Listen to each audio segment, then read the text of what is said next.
من يهده الله فلا مضل له ومن يضلل فلا هادي له وأشهد أن لا إله إلا الله وحده لا شريك له وأشهد أن محمدا عبده ورسوله يا أيها الذين آمنوا اتقوا الله حق تقاته ولا تموتن إلا وأنتم مسلمون يا أيها الناس اتقوا ربكم الذي خلقكم من نفس واحدة وخلق منها زوجها وبث منهما رجالا كثيرا ونساء واتقوا الله الذي تساءلون به والأرحام إن الله كان عليكم رقيبا يا أيها الذين آمنوا اتقوا الله وقولوا قولا سديدا يصلح لكم أعمالكم ويغفر لكم ذنوبكم ومن يطع الله ورسوله فقد فاز فوزا عظيما أما بعد فإن أصدق الحديث كتاب الله وأحسن الهدي هدي محمد صلى الله عليه وعلى آله وسلم وشر الأمور محدثاتها وكل محدثة بدعة وكل بدعة ضلالة وكل ضلالة في النار. Alhamdulillah, kita bersyukur pada Allah Subhanahu wa taala pada hari ini, hari Ahad malam Senin 16 Rajab 1442 Hijriah. Kita dimudahkan oleh Allah Subhanahu wa taala untuk duduk bersama mengkaji kembali ayat-ayat suci Al-Quran dan hadis Rasul sallallahu alaihi wa ala alihi wasallam. Dan dalam pertemuan ini kita memulai sebuah kajian yang biasa di dalam penuntut ilmu agama disebut dengan ad-daurah asy-syar'iyyah. Ad-daurah artinya kajian yang intensif, sedangkan asy-syar'iyyah artinya adalah yang berkaitan dengan syariat Islam. Maka kajian kita yaitu kajian Islam intensif. Dan tema yang kita angkat di dalam kajian intensif ini adalah meraih berkah Ramadan. Tema besarnya yaitu meraih berkah Ramadan. Salawat dan salam semoga selalu Allah berikan kepada Nabi kita Muhammad sallallahu alaihi wa ala alihi wasallam, pada keluarga beliau, para sahabat, serta orang-orang yang mengikuti beliau sampai hari kiamat kelak. Dengan nama-nama Allah yang husna dan sifat-sifatnya yang ulia, kita berdoa, Allahumma inna nas'aluka ilman nafi'an wa rizqan tayyiban wa amalan mutaqabbala. Wahai Allah, sesungguhnya kami mohon kepada Engkau ilmu yang bermanfaat, rezeki yang baik, dan amal yang diterima. Allahumma amin. Ahibati hafizakumullah, Bapak Ibu, saudara-saudari, para dokter dan juga seluruh tenaga kesehatan yang saya cintai karena Allah. Semoga Allah Subhanahu wa taala selalu menjaga kita. Tema besar kita dalam kajian Islam intensif ini adalah meraih berkah Ramadan. Dari tema ini timbul berbagai pertanyaan. Yang pertama, apa itu berkah?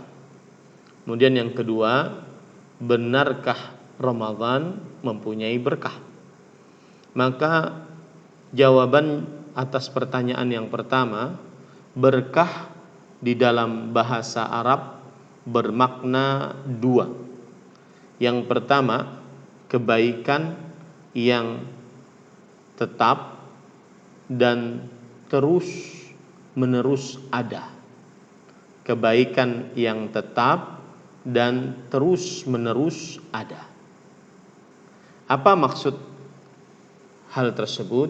Ini disebutkan oleh Allah Subhanahu wa taala di dalam Al-Quran, yaitu ketika Allah Subhanahu wa taala berfirman dalam surat Al-Isra ayat 1, Subhanalladzi asra bi'abdihi lailan minal masjidil haram ilal masjidil aqsa alladzi barakna haulahu linuriyahu min ayatina innahu huwas samiul basir.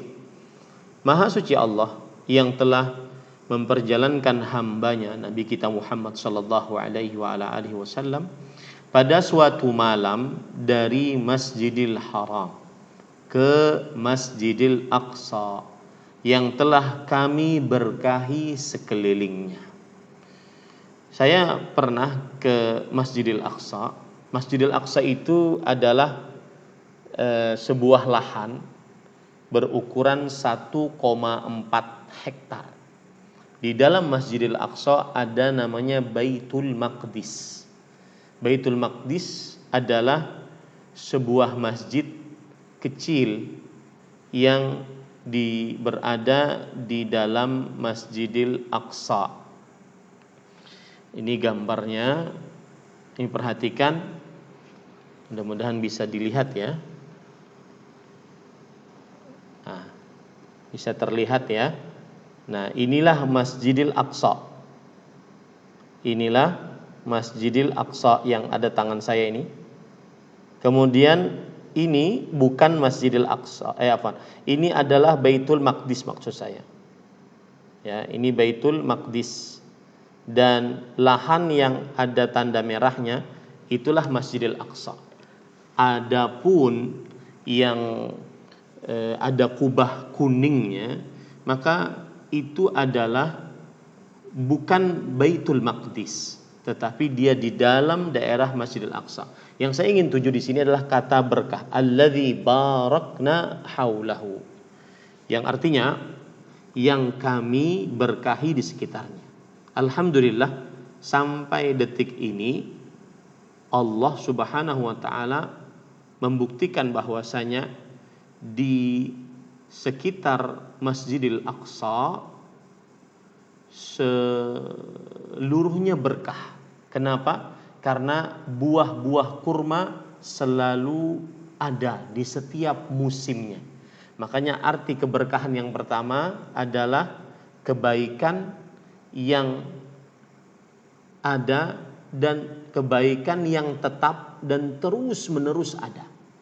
Maka ketika kita katakan meraih berkah Ramadan, berarti Ramadan itu di dalamnya terdapat kebaikan yang tetap dari mulai malam pertamanya sampai malam terakhirnya, terus-menerus baik.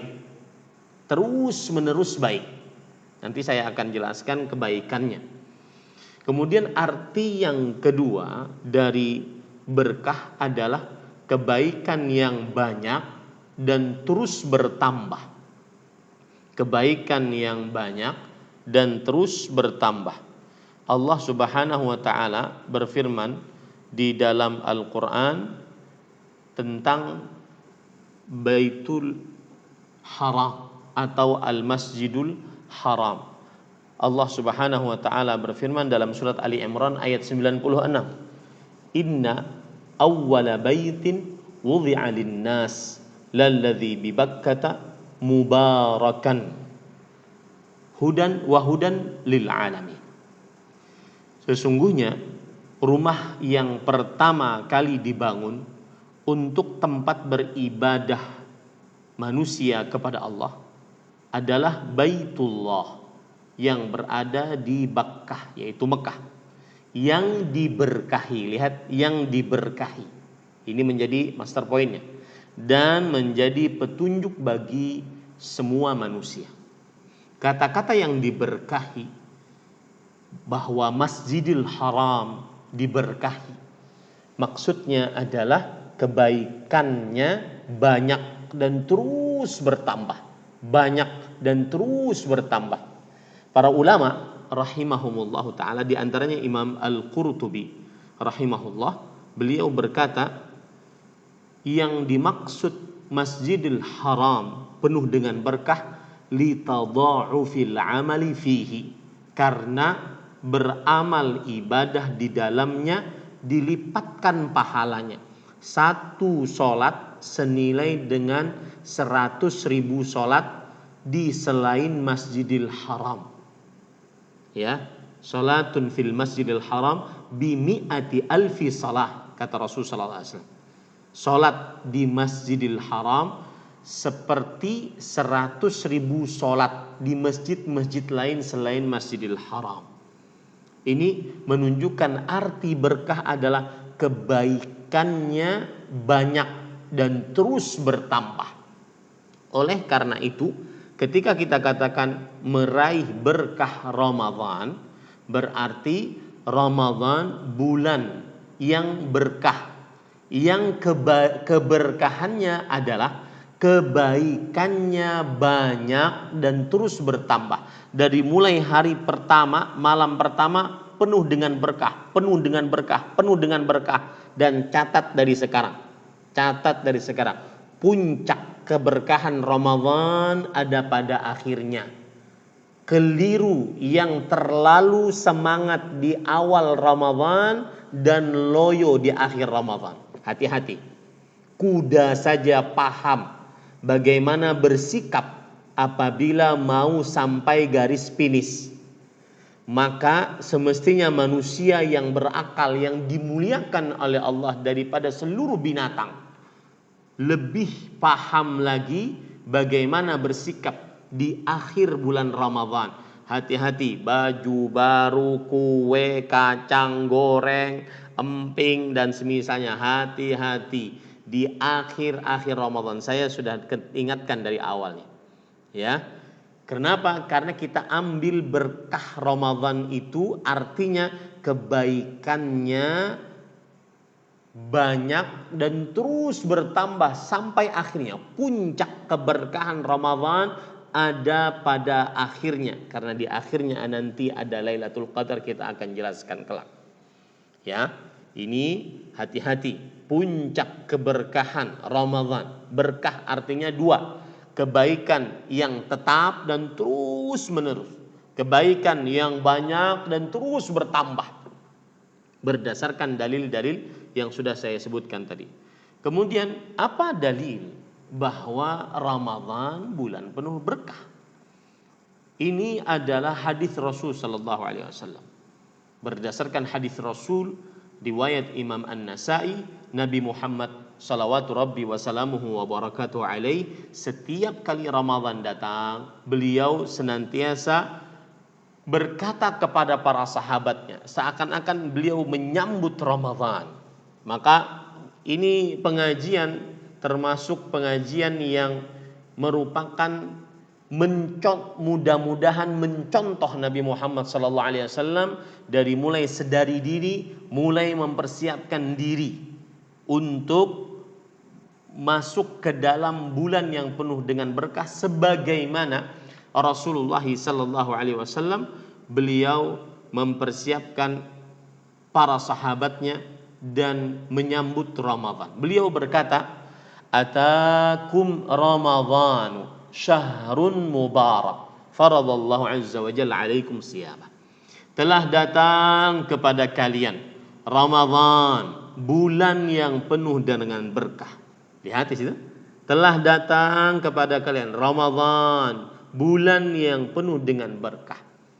Ini jadi sebenarnya yang paling cocok gelar Ramadan itu adalah bulan berkah.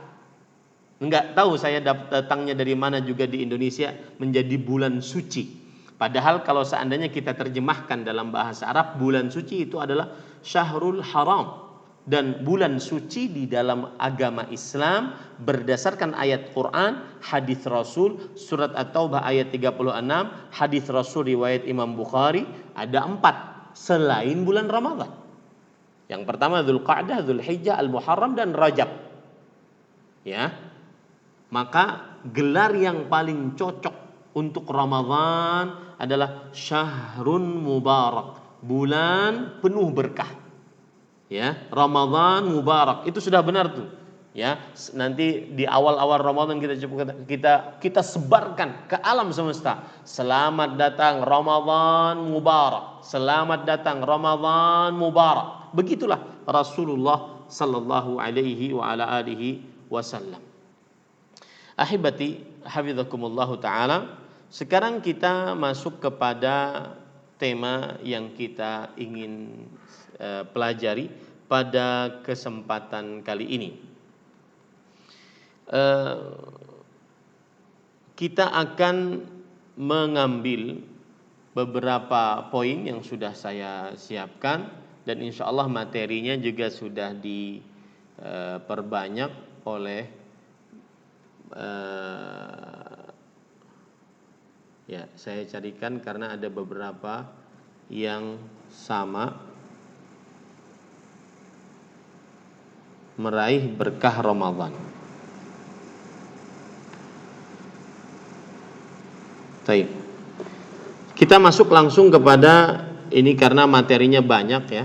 Ada beberapa poin sehingga kita harus benar-benar sesuai dengan waktu. Bapak Ibu, saudara-saudari yang dimuliakan oleh Allah Subhanahu wa taala, meraih berkah Ramadan 1442 Hijriah, dan materi kajian 1, hukum dan adab puasa. Hukum dan adab puasa.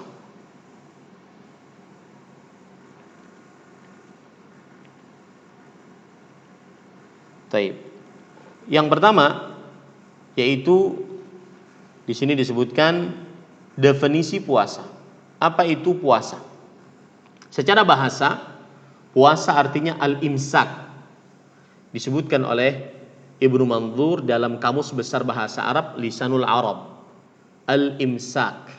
Arti al-imsak adalah menahan. Sebagaimana disebutkan oleh Allah Subhanahu wa taala dalam Al-Qur'an surat Maryam ayat 26. Maryam alaihissalam ketika beliau mengandung Isa alaihissalam, maka beliau bernazar untuk berpuasa. Untuk berpuasa.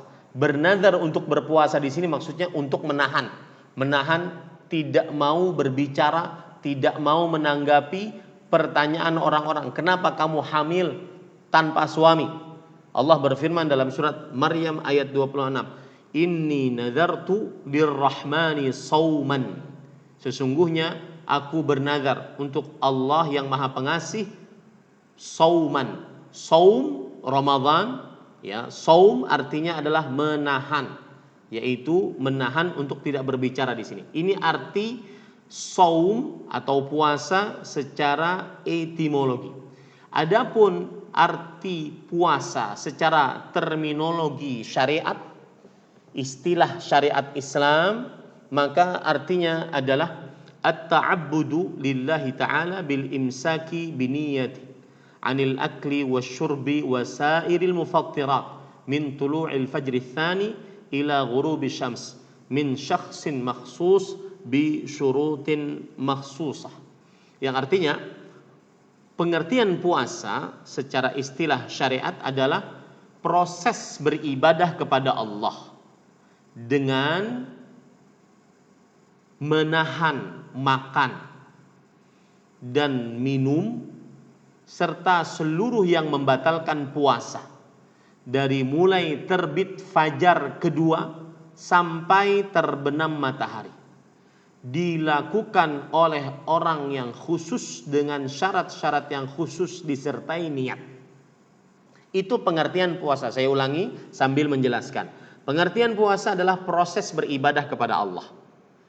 Proses beribadah kepada Allah Subhanahu wa taala.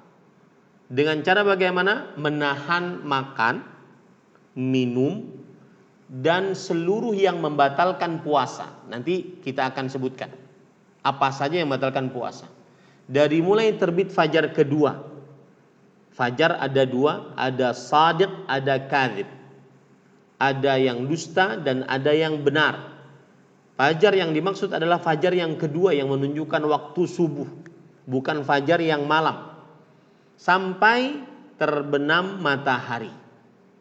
Meskipun kita tidak mendengar azan, tetapi sudah terbenam matahari dan kita yakin terbenam matahari, maka itulah waktu berbuka. Dilakukan oleh orang yang khusus, tidak sembarangan, karena nanti ada syarat-syaratnya. Ada Islam, ada mampu, ada baligh, ada berakal, ada mukim selain wanita yang haid dan nifas. Nanti syarat-syaratnya kita akan bahas lebih dalam lagi. Dengan syarat-syarat yang khusus disertai niat. Harus ada niat. Jika tidak ada niat maka tidak sah puasanya. Dan berniat nanti kita akan bahas kapan waktunya. Itulah pengertian dari puasa, baik secara etimologi dan terminologi syariat. Taib, yang kedua, hukum puasa di bulan Ramadan. Nah, ini penting untuk membahas ini. Karena sebagian kaum muslimin masih meremehkan berpuasa pada bulan Ramadan, menganggap puasa pada bulan Ramadan hanya sesuatu yang biasa saja, bukan yang wajib.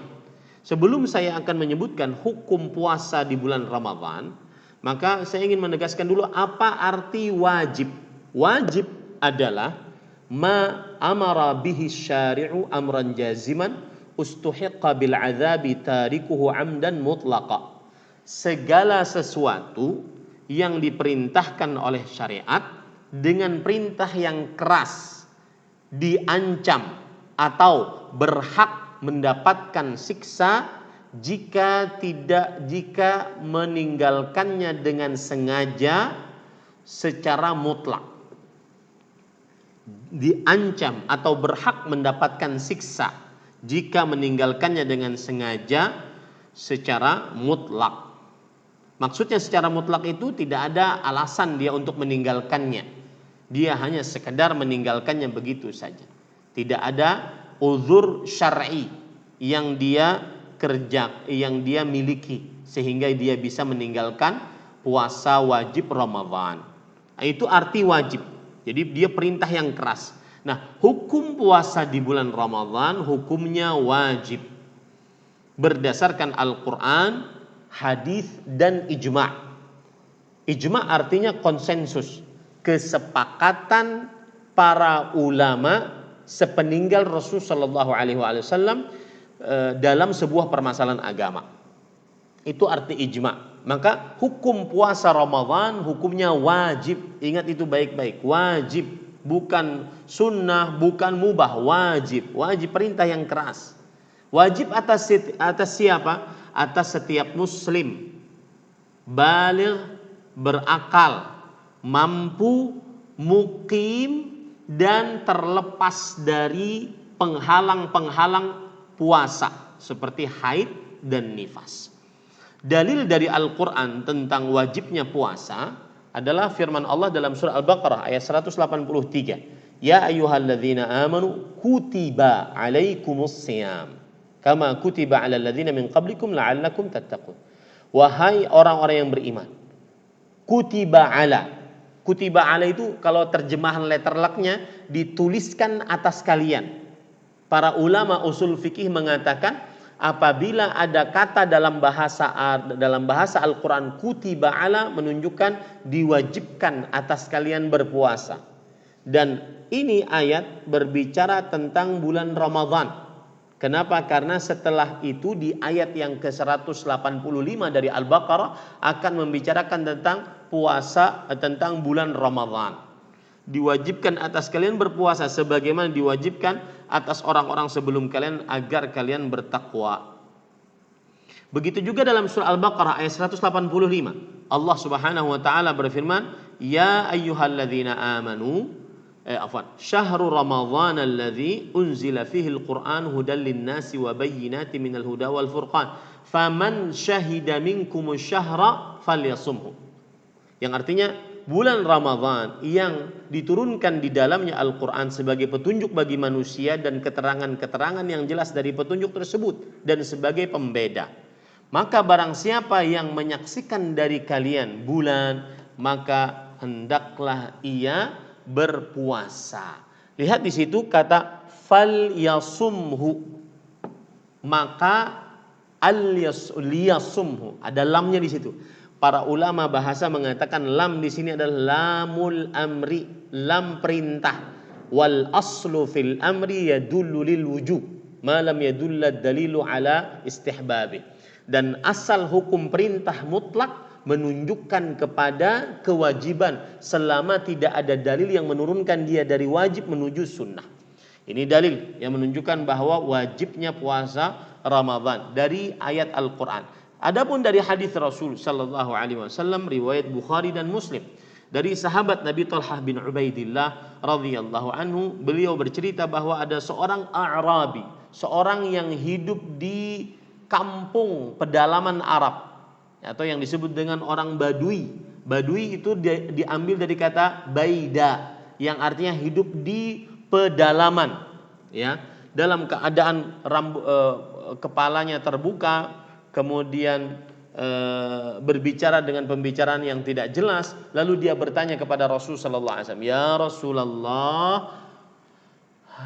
akhbirni bima faradallahu alayya minas siyam." Wahai Rasulullah, beritahukan kepadaku apa saja yang Allah telah wajibkan atasku dari berpuasa. Maka beliau menjawab, syahrul Ramadan, puasa bulan Ramadan. Orang itu bertanya lagi, hal alayya ghairuhu, adakah selain itu kewajiban atasku? Maka Rasul sallallahu alaihi wasallam menjawab, la illa an tatawwa'a syai'an. Tidak ada puasa wajib kecuali engkau berpuasa sunnah. Nah, kita katakan tadi wajib hukumnya berpuasa pada bulan Ramadan.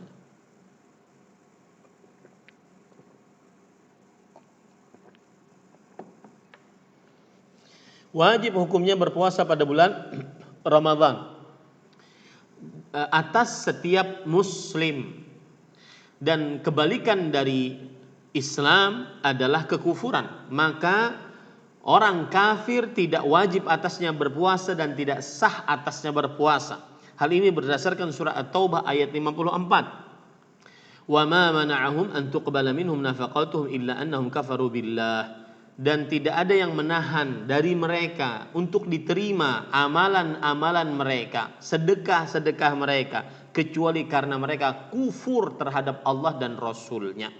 Nah, itu orang kafir tidak diterima amalnya, maka dia tidak wajib puasa dan tidak sah atasnya puasa. Tetapi orang kafir niscaya akan disiksa di hari kiamat atas peninggalannya terhadap syariat-syariat Islam. Karena asal hukumnya semua manusia mukhatabuna bi furu'is syariah. Mereka diberikan redaksi untuk mengerjakan syariat Islam, mau muslimnya mau kafirnya.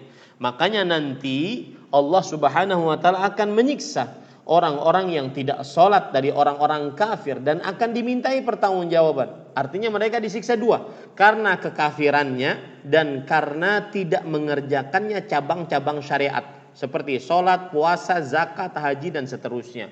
Dalil yang menunjukkan akan bahwa orang kafir akan disiksa atas mereka tidak mengerjakan cabang-cabang syariat adalah surat Al-Muddathir ayat 44 sampai 47. Allah berfirman, penghuni surga berkata, "Ma salakakum fi saqar?" Wahai penghuni neraka, apa yang menyebabkan kalian masuk ke dalam neraka Saqar? Qalu lam naku minal musallin. Maka penghuni neraka Saqar mengatakan, kami tidak termasuk orang yang salat. Ini menunjukkan bahwasanya mereka tidak salat. Orang kafir akan disiksa atas tidak salat mereka. Meskipun di dunia mereka tidak sah salatnya dan tidak diwajibkan atas mereka salat, tetapi mereka tetap akan disiksa nanti atas tidak mengerjakannya syariat-syariat Islam. Kemudian ahibati hafizakumullah, syarat yang kedua adalah baligh. Kebalikan dari baligh yaitu belum baligh. Dan berarti anak yang belum baligh tidak wajib untuk berpuasa. Yang sudah baligh lah yang wajib diwajibkan untuk berpuasa. Hal ini berdasarkan hadis riwayat Imam Abu Daud dari sahabat Nabi Ali bin Abi Thalib radhiyallahu an, Rasulullah sallallahu alaihi wasallam bersabda, rufi'al qalamu an thalatha, yang artinya pena diangkat dari 3 orang. Anil majnun al-maghlubi ala aqli hatta yafiq, wa anil naimi hatta yastayqidh, wa anis sabi hatta yahtalim. Orang yang gila yang hilang akalnya sampai dia sadar, dan orang yang tidur sampai dia terbangun, dan orang yang anak kecil sampai dia baligh. Nanti kita di bagian kedua akan membicarakan atau bagian ketiga permasalahan-permasalahan berkaitan dengan puasa. Di antaranya, orang tua saya pikun Ustadz, wajibkah dia puasa atau tidak? Orang tua saya kadang ingat kadang tidak, wajibkah dia puasa atau tidak? Kita akan jawab nanti pada pertemuan-pertemuan yang akan datang. Maka bersabar ya, dalam menuntut ilmu harus pelan-pelan dan perlahan-lahan. Syarat yang ketiga yaitu berakal. Berakal kebalikannya adalah gila, tidak memiliki akal. Maka yang tidak berakal tidak wajib atasnya berpuasa. Nah, ini menjawab dari pertanyaan pikun. Apabila dia dalam keadaan pikun, ya, maka di malam hari pikun, di pagi hari dia pikun, di malam hari dia tidak bisa meletakkan niatnya, maka pada saat itu tidak wajib atasnya berpuasa, ya. Dalilnya tadi yang sudah kita sebutkan. Syarat yang keempat adalah mampu untuk berpuasa. Orang yang sakit kronis ataupun mungkin juga sakit akut tetapi diharapkan dan mudah kesembuhannya tetapi dia tidak sanggup untuk berpuasa, orang yang tua renta tidak sanggup lagi untuk berpuasa, maka boleh dia tidak berpuasa. Yang mampu dan sanggup saja yang diwajibkan untuk berpuasa. Dalilnya surah Al-Baqarah ayat 184. Faman kana minkum maridan aw ala safar fa iddatu min ayyamin ukhra. Barang siapa di antara kalian sakit atau bepergian, maka boleh tidak berpuasa dan diganti di lain hari. Nanti timbul pertanyaan, apakah orang yang bekerja, dokter bekerja kecapean mengurus pasien COVID-19, apakah boleh baginya untuk tidak berpuasa? Apakah termasuk yang tidak sanggup untuk berpuasa? Kita jawab nanti dalam permasalahan-permasalahan puasa. Syarat yang kelima yaitu mukim, artinya tidak bersafar.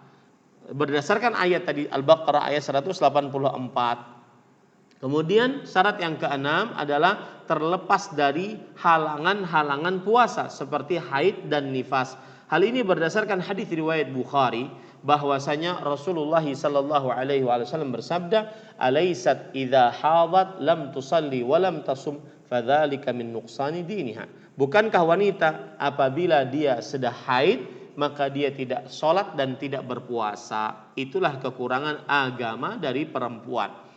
Taib. Kemudian ahibati hafizakumullahu taala, sekarang kita masuk kepada nomor 3. 2 cara menentukan masuknya bulan Ramadan. 2 cara menentukan masuknya bulan Ramadan. Cara yang pertama adalah yang disebut dengan ruqyah hilal. Ruqyatul hilal. Ruqyah artinya melihat, hilal artinya awal bulan. Cara yang kedua adalah menggenapkan jumlah bulan Sya'ban menjadi 30 hari jika hilal tidak terlihat. Menggenapkan jumlah bilangan hari bulan Sya'ban menjadi 30 hari jika hilal tidak terlihat pada malam 29 malam. 29 malam dari bulan Sya'ban. 2 syarat ini berdasarkan hadis Rasul sallallahu alaihi wasallam riwayat Bukhari dan Muslim dari Abdullah bin Umar radhiyallahu anhuma bahwa Rasulullah sallallahu alaihi wasallam bersabda, "Asy-syahru 29 lailah, fala tasumu hatta tarawul hilal." Bulan itu jumlah harinya 29 hari. Maka janganlah kalian berpuasa sehingga kalian melihat hilal. Lihat di situ kata-kata sehingga menunjukkan bahwasanya cara menentukan bulan Ramadan adalah dengan melihat langsung dengan kasat mata kita hilal awal bulan, baik itu dengan langsung tanpa alat atau dengan alat. Kemudian kalau tidak bisa dilihat hilalnya, maka Rasul sallallahu alaihi wasallam bersabda, "Fa in ghumma 'alaikum fa akmilul 'iddata 30." Jika tertutup awan oleh kalian, terhalang hilal oleh kalian, maka sempurnakanlah jumlah bilangan bulan Sya'ban menjadi 30 hari. Kemudian Nabi Muhammad SAW bersabda, "Inna ummatun ummiyah la naktub wa la nahsib asy-syahru hakadha wa hakadha." Kita adalah umat yang buta tulis, tidak menulis, tidak menghitung. tidak menulis, tidak menghitung. Ini nanti jawaban atas metodologi menentukan bulan Ramadan dengan hisab. Nanti kita akan bahas kalau seandainya di dalam pertanyaan-pertanyaan, permasalahan-permasalahan yang berkaitan dengan bulan Ramadan. Dalil yang lain yaitu hadis riwayat Bukhari dan Muslim dari sahabat Nabi Abu Hurairah radhiyallahu anhu bahwa Rasul sallallahu alaihi wasallam bersabda, "Sumu li ru'yatihi wa aftiru li ru'yatihi." Berpuasalah karena melihatnya. Lihat di situ li itu lit ta'lil. Lam untuk sebab. Kita berpuasa karena sebab melihat. Menunjukkan bahwasanya cara menentukan bulan Ramadan adalah dengan ruqyatul hilal. Ya, ruqyatul hilal. Kemudian selanjutnya adalah nomor 4, 2 rukun puasa. Rukun puasa yang pertama dan ijma' ulama atasnya adalah niat. Yang kedua adalah menahan seluruh yang membatalkan puasa dari mulai terbit fajar kedua sampai terbenam matahari. Menahan seluruh yang membatalkan puasa dari mulai terbit fajar kedua sampai terbenam matahari. Dan kita akan membicarakan niat. Niat itu adalah pekerjaan hati. Karena secara bahasa arti niat adalah al-azmu wal qasdu. Tekad dan maksud. Itu arti niat. Dan tekad dan maksud seluruhnya adalah pekerjaan hati. Maka niat dilakukan di dalam hati. Dan niat untuk puasa wajib Ramadan dilakukan dari malam hari. Khusus untuk puasa wajib Ramadan dilakukan di malam hari. Berbeda dengan puasa-puasa sunnah. Nabi Muhammad SAW suatu hari bertanya kepada para istrinya, adakah makanan? Maka seluruhnya menjawab tidak ada. Kalau begitu aku puasa, kata Rasulullah SAW. Padahal beliau belum berniat di malam hari. Nah itu puasa sunnah. Adapun puasa wajib, maka dalil yang menunjukkan bahwa puasa wajib Ramadan berniat di malam hari, yaitu hadis riwayat Imam Abu Daud, Imam Tirmidzi. Rasulullah SAW bersabda dari sahabat Nabi Ummul Mukminin Hafsah radhiyallahu anha wa ardhaha, "Man lam yujmi'is siyama qabla al-fajri fala siyamalah." Siapa yang tidak berniat berpuasa, maksudnya puasa wajib Ramadan, sebelum subuh, batasan terakhir sebelum subuh. Ya, karena kalau sudah waktu subuh berarti sudah mulai puasanya. Fala siyamalah, maka tidak sah puasa untuk dia kalau dia belum berniat di malam hari paling banter sebelum subuh. Ini rukun yang pertama dari puasa. Dan ingat, arti rukun adalah mahiyatus syai', inti sesuatu. Itu arti rukun. Atau ulama usul fikih juga mengatakan rukun artinya adalah ma la yatimmu illa bihi, sesuatu yang tidak sempurna kecuali dengannya. Wa huwa minhu, dan sesuatu tersebut bagian dari dalamnya. Berarti niat bagian dari puasa. Dan dia inti sesuatu. Tidak sempurna puasa kecuali dengannya. Yang kedua yaitu menahan. Menahan dari seluruh yang membatalkan puasa dari mulai terbit fajar kedua sampai terbenam matahari. Hal ini berdasarkan surat Al-Baqarah ayat 187.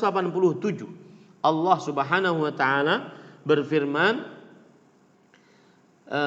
wa kulu washrabu hatta yatabayyana lakumul khaytul abyadu minal khaytil aswadi minal fajr thumma atimmus siyama ilal lail. Makanlah, minumlah sampai terang bagi kalian benang putih dari benang hitam, maksudnya telah terbit fajar. Kemudian sempurnakanlah puasa sampai malam. Nah, ini menunjukkan bahwasanya batasan puasa dari mulai terbit fajar, ya. Kedua, pas Allahu Akbar, nah itu berhenti. Ustadz, kalau seandainya pas lagi gini, airnya masih di sini, belum masuk, adzan gimana? Nah itu nanti permasalahan-permasalahan yang kita bahas di pertemuan yang ketiga, permasalahan seputar puasa Ramadan. Sabar. Tapi kalau ditanya sesi pertanyaan saya akan jawab. Karena ada waktunya gitu maksud saya. Taib. Kemudian perkara selanjutnya adalah nomor 5, orang-orang yang diperbolehkan untuk berbuka di siang hari bulan Ramadhan. Orang-orang yang diperbolehkan untuk berbuka di siang hari bulan Ramadhan. Yang pertama yaitu yang sakit. Nah, sakit ya. Sakit di sini ada 2 macam. Yaitu sakit yang kronis sudah lama dan sulit diharapkan kesembuhannya. Apabila dia tidak sanggup untuk berpuasa, maka orang yang seperti ini dia membayar fidyah. Ya, ini masalah fidyah juga nanti sebenarnya saya bicarakan. Saya sekarang akan membicarakan siapa saja yang boleh untuk tidak puasa wajib Ramadan. Yang pertama sakit. Sakit ada 2 macam.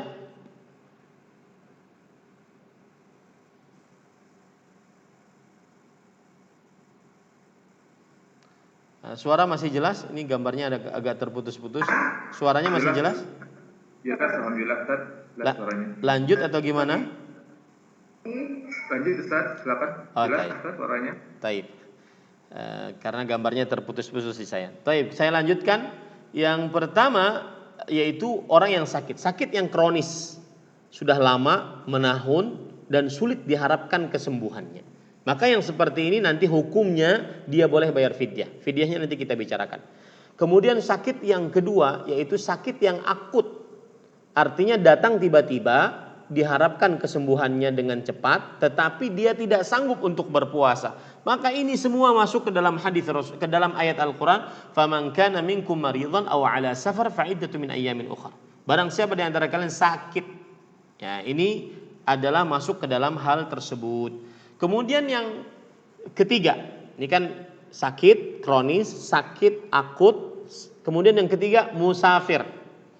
Musafir adalah orang yang bersafar pada jarak tertentu yang dikatakan sebagai safar. Nanti khilaf di antara para ulama jarak safar itu berapa. Kalau saya dari Jakarta ke Bogor, apakah dia safar? Kalau saya dari Jakarta ke Bandung, apakah dia safar? Maka pendapat yang lebih kuat, kalau jumhur berpendapat bahwa safar dikatakan safar apabila seseorang melakukan perjalanan 80 km. Dan ini pendapat kuat. Tetapi lebih kuat darinya adalah apa yang disebutkan oleh Al-Quran secara umum. Allah Subhanahu wa taala berfirman, "Wa idza darabtum fil ard falaysa 'alaikum junahan taqsuru minas shalah." Jika kalian bepergian di bumi, Allah tidak pernah menetapkan berapa lama bepergian. Hadis-hadis Rasul sallallahu alaihi wasallam yang sahih pun tidak pernah menunjukkan dengan jelas rinci berapa lama, berapa jarak, berapa hari, tidak. Jika kalian bepergian di bumi, apabila kata bepergian ini belum ada kejelasannya secara pasti, rinci, sahih di dalam Al-Quran atau hadis Rasul sallallahu alaihi wasallam, maka dikembalikan kepada kebiasaan masyarakat setempat. Apabila orang Jakarta menyebutnya ke Bogor adalah safar, maka dikatakan safar. Apabila tidak, maka tidak dikatakan tidak. Itu pendapat yang dikuatkan oleh sebagian ulama rahimahumullahu ta'ala. Yang jelas apabila dia bersafar yang di dalamnya dia mengqashar salat, maka dia boleh untuk tidak berpuasa. Kemudian yang keempat, wanita yang haid dan nifas. Wanita yang haid dan nifas. Nah, para ikhwan yang dirahmati oleh Allah Subhanahu wa taala, Rasul sallallahu alaihi wasallam bersabda dalam hadis riwayat Bukhari dan Muslim. Aisyah radhiyallahu anha berkata, "Kunna nahidhu ala ahdi Rasulillah sallallahu alaihi wasallam fa nu'maru biqadha'is shaum wa la nu'maru biqadha'is shalah." Kami haid di masa Rasul sallallahu alaihi wasallam.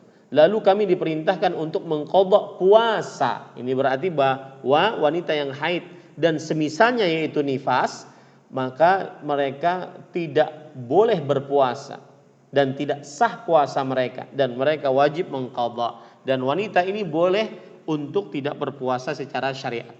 Yang kelima yaitu yang boleh tidak berpuasa adalah wanita yang hamil dan menyusui. Hal ini berdasarkan hadis riwayat Imam Tirmidzi dari Anas bin Malik Al-Ka'bi radhiyallahu an bahwa Nabi Muhammad sallallahu alaihi wasallam bersabda, "Innallaha wada'a 'anil musafiri syatras salah wa 'anil musafiri wal hamili wal muqim as-shauma awis siyam." Allah Subhanahu wa taala membebaskan atas seorang musafir, wanita haid dan nifas, wanita haid dan menyusui maksud saya. Saya ulangi. Wanita hamil dan menyusui, salah ya. Wanita hamil dan menyusui puasa. Artinya Allah membebaskan mereka boleh untuk tidak berpuasa. Tapi ingat, wanita hamil dan menyusui asal hukumnya tetap disyariatkan berpuasa. Maka dia semestinya berusaha untuk berpuasa agar tidak mempunyai hutang. Dan ini kami pernah jalani, Ummu Thuraya, istri saya. Beliau beberapa atau satu anaknya kalau tidak salah, waktu hamil beliau berpuasa. Hanya sehari atau 2 hari yang beliau tidak berpuasa karena terlalu lemah. Tetapi anaknya sehat, walhamdulillah, tidak ada apa-apa. Jadi asal hukumnya tetap disyariatkan wanita hamil dan menyusui berpuasa. Jika tidak kuat baru boleh mereka untuk tidak berpuasa. Nah ini ahibati hafizakumullah ta'ala. Kemudian yang keenam, yang boleh untuk tidak berpuasa adalah yang dipaksa untuk berbuka dengan paksaan yang satu menyebabkan ancaman nyawa atau kecacatan tubuh. Lihat ini, bukan sembarang paksaan. Karena saya pernah ke Jepang, kawan-kawan di Jepang mengatakan, "Ustadz, kami tidak diperbolehkan untuk berpuasa. Kami dipaksa berbuka."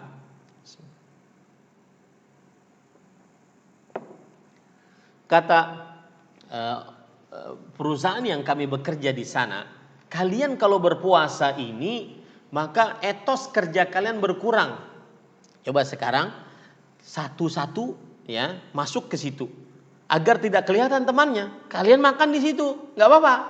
Ya nanti baru kerja lagi, kan nggak ketahuan." Namanya orang kafir nggak paham bahwa ada Allah Subhanahu Wa Taala yang maha melihat, maha mendengar, maha mengetahui.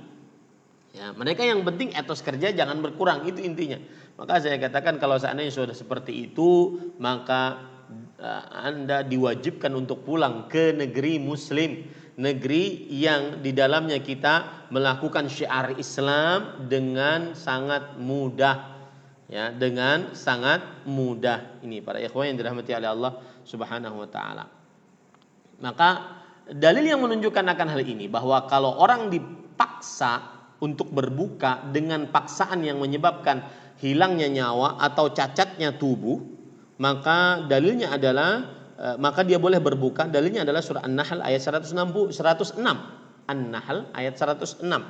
Allah Subhanahu wa taala berfirman, "Man kafara billahi min ba'di imani illa man ukriha wa qalbuhu mutma'innun bil iman."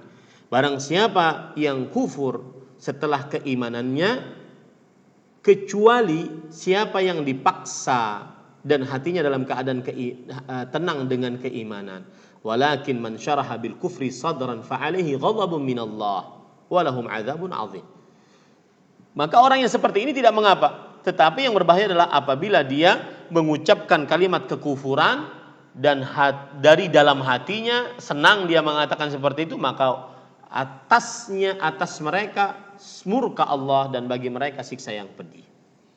Rasul sallallahu alaihi wasallam bersabda, "Innallaha tajawaza li an ummati al-khata' wa nisyan wa mastukrihu alaih." Sesungguhnya Allah memaafkan untukku atas umatku sebuah ketidaksengajaan, kemudian kelupaan ataupun dipaksa atas mereka. Maka kalau dipaksa berbuka tidak mengapa.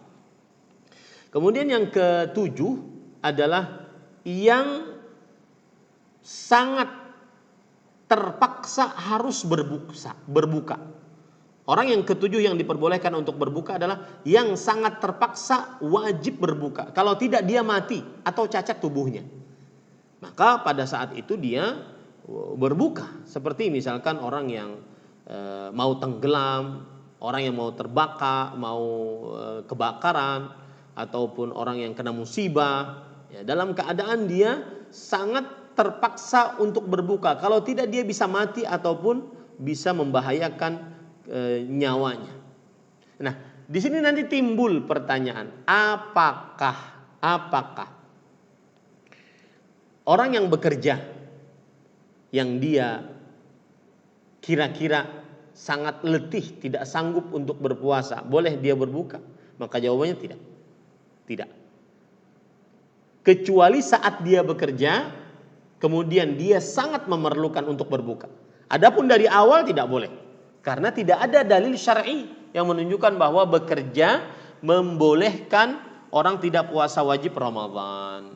Nah, ini para ikhwan. Yang kedelapan adalah orang yang boleh untuk berbuka puasa yang sangat haus atau sangat lapar, yang dia jika tidak makan, tidak minum mati atau hilang akalnya ataupun cacat atau keadaan-keadaan yang buruk lainnya.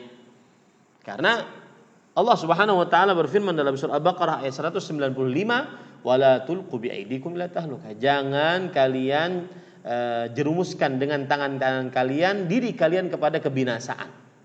Nah, ini tidak benar, ya.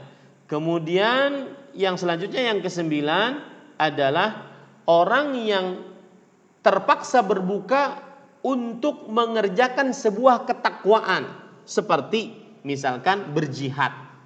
Nah, boleh. Ini tidak mengapa berbuka puasa Ramadan kalau ingin berjihad. Sebagaimana yang dilakukan oleh Rasulullah SAW ketika melakukan penaklukan kota Mekah, itu kan pada bulan Ramadan tahun ke-7 Hijriah. Penaklukan kota Mekah. Rasulullah SAW mengatakan, innakum qad danautum min aduwikum wal fitru aqwalakum. Sesungguhnya kalian mau dekat dengan musuh kalian dan berbuka puasa lebih kuat bagi kalian. Nah, ini 9 orang yang diperbolehkan untuk tidak berpuasa di siang hari bulan Ramadan. Kemudian yang keenam. Yang keenam yaitu pembatal-pembatal puasa. Yang pertama adalah al-jima'. Itu jima' itu bahasa Indonesia atau tidak ya? Sebentar. Ya. Jima' perihal bersetubuh atau persetubuhan. Iya. Jima' itu kamus besar bahasa Indonesia, jima'. Jadi jima' yang dimaksud adalah, mohon maaf, masuknya kepala kemaluan laki-laki ke dalam kemaluan perempuan meskipun tidak mengeluarkan air mani. Masuknya kepala kemaluan laki-laki ke dalam kemaluan perempuan meskipun tidak mengeluarkan air mani. Dan ini adalah pembatal paling besar dosanya di dalam bulan Ramadan. Rasulullah SAW, Allah Subhanahu wa taala berfirman dalam surah Al-Baqarah ayat 187. Di situ disebutkan bahwasanya fal ana bashiruhunna wabtaghu ma kataballahu lakum. Saya ulangi, uhilla lakum lailatas siyami rafathu ila nisaikum hunna libasul lakum wa antum libasul lahun. Yang artinya dihalalkan bagi kalian malam puasa. Lihat di situ, dihalalkan bagian malam puasa berjima kepada istri kalian. Mereka adalah pakaian bagi kalian dan kalian adalah pakaian bagi mereka. Kata Syekhul Islam Ibn Taimiyah, ulama Islam abad ke-8 Hijriah, beliau mengatakan, fa'udhina fil mubasyarah fa'uqila min dzalik anna al-murad as-siyamu min al-mubasyarah wal akli wasyurb. Diizinkan untuk bergaul di malam hari. Maka dipahami dari ini, berpuasa adalah menahan dari berjima serta makan dan minum. Nah, ini para ikhwan yang dirahmati oleh Allah. Kemudian para ikhwan yang dirahmati oleh Allah, adapun dari hadis Rasul sallallahu alaihi wasallam, maka ada hadis riwayat Bukhari dan Muslim dari Abu Hurairah radhiyallahu anhu bahwa seorang sahabat Rasul sallallahu alaihi wasallam berkata, "Ya Rasulullah, halaktu, wahai Rasulullah sallallahu alaihi wasallam, aku telah binasa." Kata Rasul sallallahu alaihi wasallam, "Kenapa engkau binasa?" Kemudian beliau mengatakan, waqa'tu 'ala imra'ati wa ana sha'im. Aku menggauli istriku, berjimak dengan istriku dalam keadaan aku sedang berpuasa. Ini menunjukkan bahwasanya pembatal puasa adalah yang pertama berjimak. Kemudian yang kedua, sebelum yang kedua,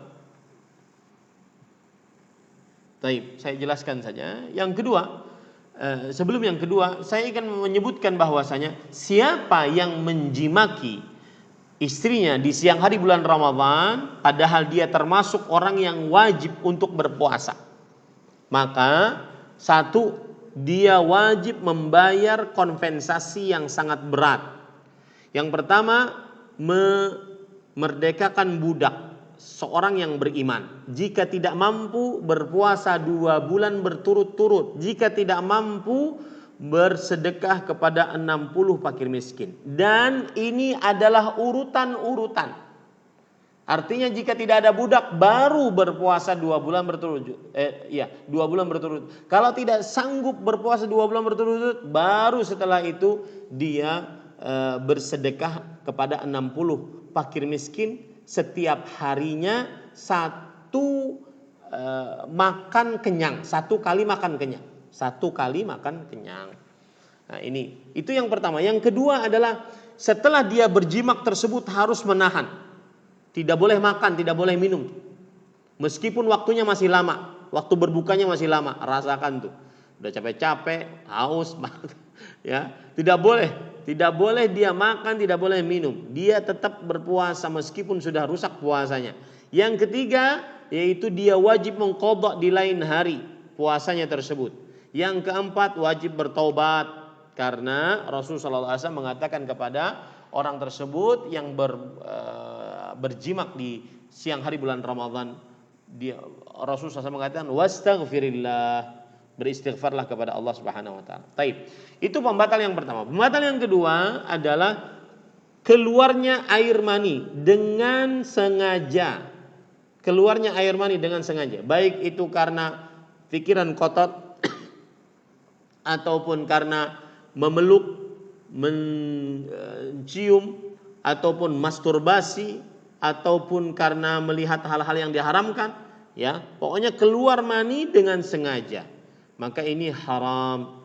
Karena Rasulullah SAW bersabda dalam hadis riwayat Bukhari bahwa Allah Subhanahu wa taala berfirman, yada'u syahwatahu wa ta'amahu min ajli. Orang yang berpuasa itu meninggalkan syahwatnya dan makanannya karena aku. Termasuk syahwat adalah keluarnya air mani dengan sengaja. Kemudian yang ketiga, makan minum. Maka ini membatalkan puasa berdasarkan Al-Quran, hadis Rasul dan ijma'. Al-Quran surah Al-Baqarah ayat 187. Kulu washrabu hatta yatabayyana lakumul khaytul abyadu minal khayti aswadi minal fajr. Makanlah dan minumlah sampai terang bagi kalian benang putih dari benang hitam. Maksudnya adalah waktu fajar. Nah, ini menunjukkan Bapak Ibu saudara-saudari yang dimuliakan oleh Allah Subhanahu wa taala bahwa makan diharamkan dan pembatal puasa. Kemudian yang keempat, yang semakna dengan makan dan minum seperti suntikan pada puasa yang membuat seseorang kuat. Yang membuat seseorang kuat, ya. Ini diharamkan dalam agama Islam, ya. Kemudian juga termasuk yang berpuasa, termasuk yang semakna dengan makan dan minum adalah transfusi darah. Ya, termasuk di dalamnya juga adalah cuci darah termasuk di dalamnya. Kenapa? Karena ini semakna makan dan minum, menambah kekuatan. Wallahu alam. Kemudian yang kelima yaitu mengeluarkan darah dengan hijamah, dengan bekam. Rasulullah SAW bersabda, aftaral hajim wal mahjum. Yang membekam dan yang dibekam batal puasanya. Ini sebagian pendapat ulama dia mengatakan tidak batal, tetapi kita mengambil yang batal. Kemudian yang keenam, muntah dengan sengaja. Rasulullah SAW bersabda, man dzara'ahul qai fala qadha' alaih. Siapa yang muntah tidak sengaja, tidak ada qadha atasnya, artinya tidak batal puasanya. Wa man istaqa'a fa 'alaihi al-qada. Siapa yang memuntahkan dengan sengaja maka wajib baginya untuk mengqadha puasanya. Yang ketujuh yaitu keluarnya darah haid dan nifas. Keluarnya darah haid dan nifas. Baik itu keluarnya di pagi hari, di siang hari, di 5 menit 10 menit sebelum berbuka. Batal puasanya hari itu, wajib dia mengqadha di lain hari. Dalilnya yang sudah kita sebutkan tadi. Yang kedelapan adalah niat berbuka. Ini hati-hati. Jangan sampai ada niat di dalam hati untuk berbuka. Karena Rasulullah SAW bersabda, innamal a'malu binniyat. Sesungguhnya amalan-amalan itu sesuai dengan niatnya. Yang kesembilan adalah murtad, keluar dari agama Islam. Maka ini batal puasanya, bahkan batal seluruh amalnya. Ya. Dan yang patut diperhatikan di sini adalah bahwa pembatal-pembatal puasa ini akan benar-benar menjadi pembatal puasa dengan jika terkumpul beberapa syarat. Yang pertama, dia mengetahui hukumnya. Yang kedua, dia dalam keadaan ingat, bukan dalam keadaan lupa. Timbul pertanyaan, Ustadz, itu pembatal puasa yang pertama, bisa nggak orang lupa? Jimak lupa. Maka Imam Ahmad, ini sudah dibicarakan oleh para ulama. Imam Ahmad mengatakan, man nasiya wa man jama'a nasiyan fala qadha alaih. Siapa yang menjimaki istrinya dalam keadaan lupa, tidak ada qadha atasnya, ya, tapi jangan berpura-pura lupa. Kemudian syarat yang ketiga yaitu dia memang bersengaja mengerjakan perbuatan tersebut. Artinya atas keinginan diri sendiri. Yang pertama yaitu dia mengetahui hukumnya. Yang kedua dia ingat, dalam keadaan ingat. Yang ketiga yaitu dia memilih melakukan pembatal-pembatal puasa tersebut. Naam. Adapun Bapak Ibu saudara-saudari yang dari nomor 7, 8, 9, 10, 11 kita akan bahas nanti pada sifat puasa Nabi Muhammad SAW. Karena itu semua akan disebutkan dalam sifat puasa Nabi Muhammad SAW. Insyaallah kita akan bahas pada pertemuan yang kedua. Entah nanti Dr. Aish apakah kita kapan pertemuan keduanya, saya juga belum ngobrol lebih dalam lagi. Yang jelas ini pertemuan pertama dulu. Mudah-mudahan kita diberkahi oleh Allah Subhanahu wa taala bisa masuk ke dalam bulan Ramadan. Wallahu a'lam. Nah. Masya Allah, jazakallah khairan Ustaz. Kajian kali ini membuat kita rindu sekali dengan Ramadan, ya. Semoga kita dipanjangkan usia kita sampai ke Ramadan tahun ini, amin ya rabbal alamin. Selanjutnya mohon izin bertanya Ustaz, membacakan pertanyaan dari beberapa. Dari yang pertama Ustaz, dari Abu Maryam, izin bertanya Ustaz, apa hukum mengucapkan Ramadan Karim? Apakah kalimat tersebut benar atau keliru? Terima kasih. Bismillah, walhamdulillah, wassalatu wassalamu ala rasulillah wa ala alihi wa sahbihi wa man wala. Maka jawabannya, tidak mengapa seseorang menyebutkan Ramadan Karim. Maksud Ramadan Karim itu maksudnya adalah Ramadan yang pemurah. Ramadan yang pemurah. Wallahu alam, maksudnya mungkin dia menginginkan Ramadan itu banyak orang yang pemurah di dalamnya, atau Ramadan tersebut Allah pemurah di dalamnya karena banyak rahmat, banyak berkah, banyak ampunan, bahkan dari mulai malam pertama terdapat ampunan, ya. Makanya hadis yang mengatakan bahwa 10 malam pertama adalah rahmat, 10 malam kedua adalah ampunan, 10 malam ketiga adalah kemerdekaan dari api neraka. Maka ini hadisnya lemah, bahkan dikatakan oleh para ulama tidak ada asalnya, lemah atau lemah sekali. Maka kenapa? Karena Ramadan dari awal malamnya sudah diberkahi oleh Allah, dijanjikan oleh Allah pembebasan atas setiap hambanya di setiap malam dari mulai malam pertama sampai malam yang terakhir. Maka secara umum tidak mengapa. Tetapi yang saya ingin ungkapkan, jika kita memakai yang dipakai oleh Rasul sallallahu alaihi wasallam, tentunya itu lebih utama, yaitu Ramadan mubarak. Ramadan penuh berkah. Ramadan berkah boleh juga. Ramadan barakah juga boleh juga. Karena itulah yang ditunjuki oleh hadis Rasul sallallahu alaihi wa ala alihi wasallam. Nah, Jazakallahu khairan Ustaz. Pertanyaan selanjutnya dari Ibu Renilia. Mohon izin bertanya Ustaz, misalkan kita berusaha untuk membiasakan diri tiap bulan untuk berpuasa sunnah Senin dan Kamis.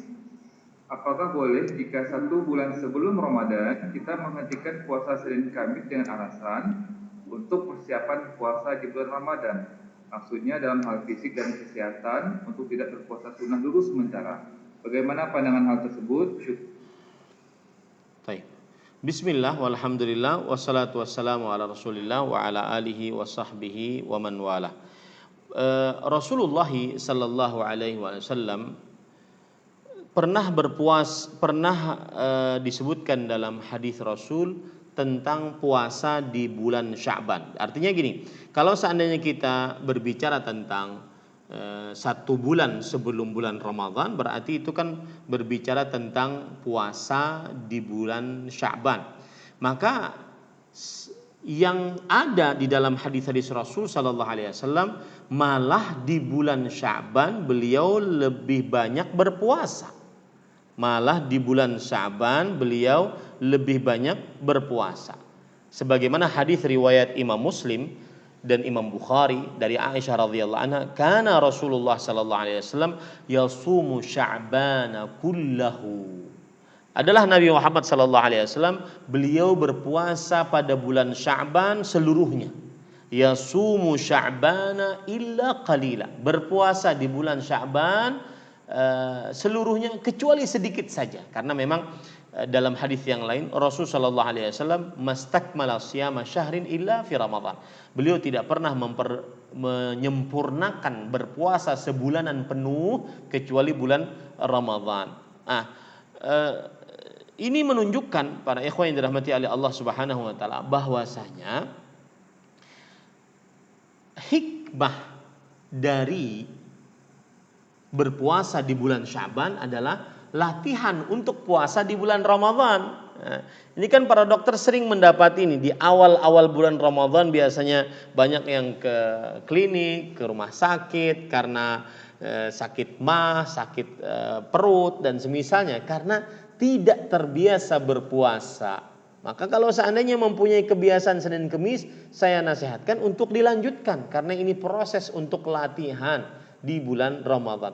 Adapun persiapan, maka persiapannya bukan dengan tidak berpuasa, malah menyiapkan dengan latihan berpuasa. Wallahu a'lam. Nah.